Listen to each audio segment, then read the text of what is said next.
जिस तरह कुछ रिश्तेदार ऐसे होते हैं कि घर में गलती से कभी इनका नाम ले लिया जाए तो सबका मुंह बन जाता है, इसी तरह बेचारी कुछ सब्जियां भी ऐसी होती हैं कि इनको खाना तो दूर की बात, देखते ही सबके मुंह बन जाते हैं।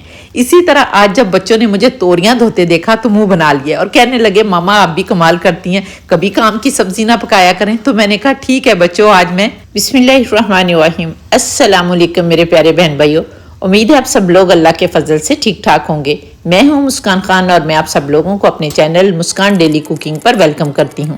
आप लोगों को चैलेंज देती हूं कि अगर आज मेरे हाथ का बना हुआ तोरी का सालन आपको पसंद ना आया तो कमेंट में जाकर लिखना, हमारी मामा तो हमें बेस्वादे खाने खिलाती हैं, लेकिन मेरी 100% गारंटी है कि अगर आज आपने मेरे यूनिक तरीके से बनी हुई तोरी की सब्जी खा ली तो आप इसके दीवाने हो जाएंगे। तो चलिए आए, मैं आपको और अपने प्यारे प्यारे व्यूअर्स को बताती हूँ कि तोरी के सालन को कैसे बनाएं कि सब आपके दीवाने हो जाएं। बिस्मिल्लाहिर्रहमानिर्रहीम। तो तोरी की सब्जी बनाने के लिए यहाँ पर मैंने 1 किलो तोरी की सब्जी ली है।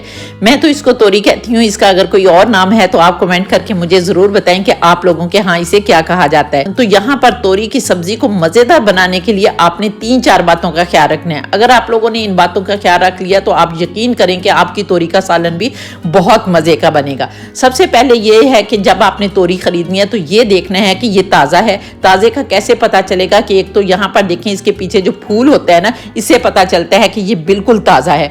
और दूसरे ये कि आपने इसको दबाकर देख लेना है कि अगर तो सख्त है तो ये ताजा होगी, अगर लूश लूश और पिलपली होगी तो फिर ये ताजा नहीं होगी। अब मेरा ख्याल है कि इसको लूश लूशी कहते हैं या कि बासी कहते होंगे, जो भी आप लोग इसको इसमें से नाम चूज करना चाहते हैं कर ले। पहली पहचान तो ये होगी। दूसरे ये कि आपने तोरी खरीदते वक्त इस बात का ख्याल रखना है कि वो बहुत ज्यादा बड़ी ना हो।